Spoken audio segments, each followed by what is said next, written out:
कुछ दिनों पहले मैंने आपको बताया था कि गोल्ड की प्राइस जो है वो किस तरह $3,000 को क्रॉस कर सकती है, और वी आर ऑलमोस्ट देयर। ठीक है, 2900 को क्रॉस कर चुका है गोल्ड, और 3000 की जो बैरियर है उसको टच करने वाला है। अच्छा, ये एक साइकोलॉजिकल बैरियर होगा। अगर गोल्ड 3000 को क्रॉस कर देता है, that will be a big psychological move across the world. ठीक है, पहले समझ लेते हैं कि सीन क्या हो रहा है। सीन ये हो रहा है कि भाई देखें, गोल्ड की जो प्राइस शूटअप हुई है ना, ये हुई है पिछले 1-1.5 साल के अंदर, जब ये यूक्रेन वॉर शुरू हुई और वेस्टर्न कंट्रीज़ ने जब रशिया के एसेट्स फ्रीज कर दिए, तो लोगों को पता चल गया कि भाई ये जो फियाट मनी सिस्टम है ना, इट कैन बी फुक like this any time at the will of the western powers. तो जो फॉरेन गवर्नमेंट्स थी ना, ख़ासतौर पर उनके जो सेंट्रल बैंक्स थे, उन्होंने फिर दबा के गोल्ड बाय करना शुरू कर दिया। यानी कि फॉर द रिज़र्व, जब आप सेंट्रल बैंक का रिज़र्व देखते हैं ना, तो उसमें मुख्तलिफ़ किस्म की फॉरेन एक्सचेंजेस होते हैं, गोल्ड भी होता है। लेकिन जो दूसरे जो सेंट्रल बैंक्स थे आउटसाइड वेस्टर्न कंट्रोल, उन्होंने फिर दबा के गोल्ड बाय करना शुरू कर दिया in order to keep it in reserve, जिसमें इंडिया, चाइना, टर्की, ठीक है, ये तमाम मुल्क शामिल हैं।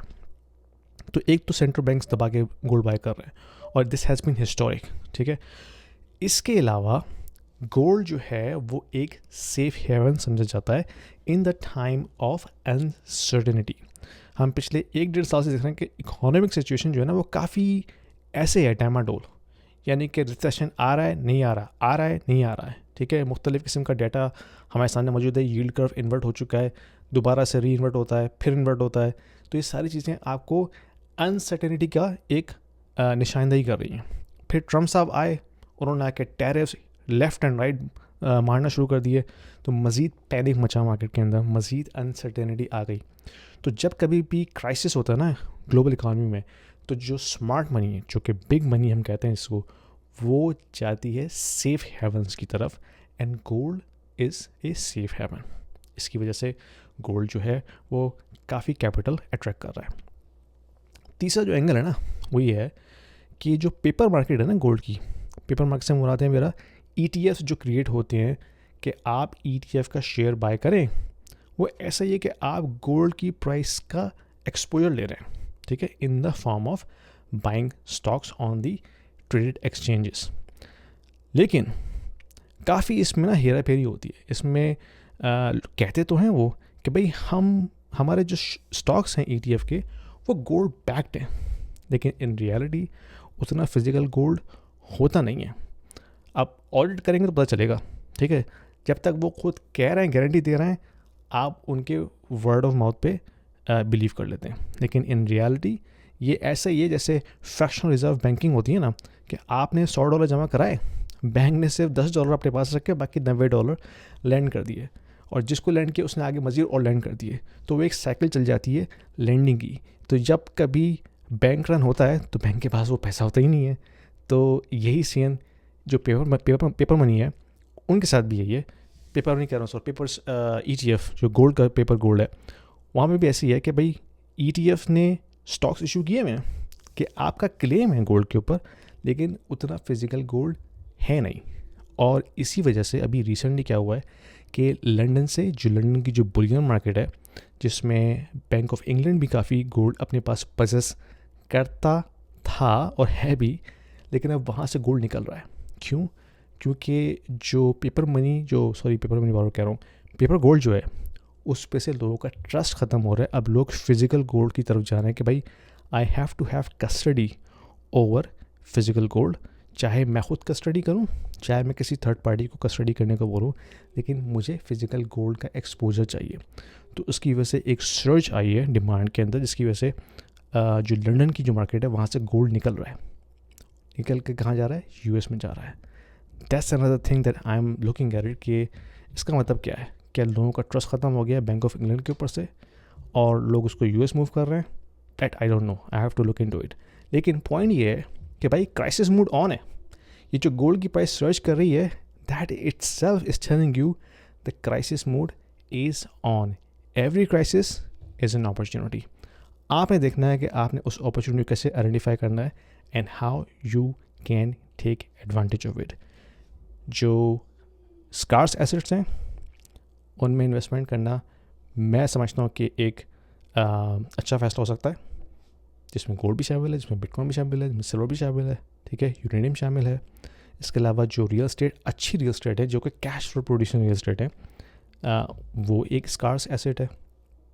इसके अलावा जो एक्विटी मार्केट्स हैं वहाँ पे रिस्क है, क्योंकि वो बहुत तेज़ी से फ्लक्चुएट हो सकती हैं, खासतौर पर जो ग्रोथ स्टॉक्स हैं।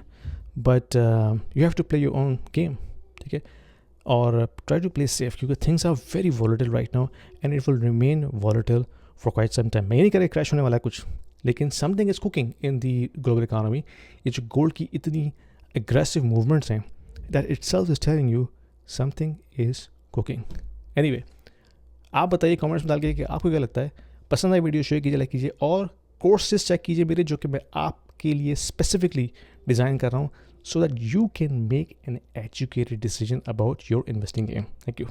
If you are an investor in the US, in Canada, or in Europe, and you are considering investing into Dubai real estate market, this video is for you, because we have a platform called Stake, which allows you to invest into the residential real estate market and start earning rental income right away without going through a lengthy documentation process or coming up with a heavy down payment. Stake is built upon the concept of crowdfunding. So it is democratizing the entire investment strategy and allows you to own a single unit of the entire investment portfolio. So you don't have to own the entire property, right? You can be part of the pool that can actually own a piece of property, a piece of real estate. So that allows you to start with as low as 2,000 dirhams, and you can slowly ramp up. So as you start investing into it, you can not only own a bit of real estate, but you also get a portion of the rental income on monthly basis. So it's a passive investment strategy, diversifying your portfolio from traditional North American or European markets into Dubai, which is hustling and bustling and growing very fast, and allows you to build your wealth over time. So don't delay. There is a link down there in the description. If you click on this, it will give you free 200 dirhams in your account right away to start with, and you can thank me later. Are you feeling lost in the complexity of global economy and trying to understand how this is going to impact your investment portfolio? You are not alone, my friend. I have been through and I have learned the hard way, and I'm trying to converge all of my experience and learnings into a course that I just designed specifically for you. In this course, Mastering Macroeconomic Fundamentals for Investment Strategies, I'll show you how to decode the economic trends, navigate market cycles, and build smarter, adaptable investment strategies. You're going to learn, analyze key indicators like GDP, inflation, and yield curves, identify opportunities in commodities and crypto alike, and adjust your portfolio to thrive in any cycle. With real-world examples and actionable insight, this course will empower you to invest with confidence, no matter what the market is. Don't just react to the news. Understand them. Enroll now and take control of your financial future today.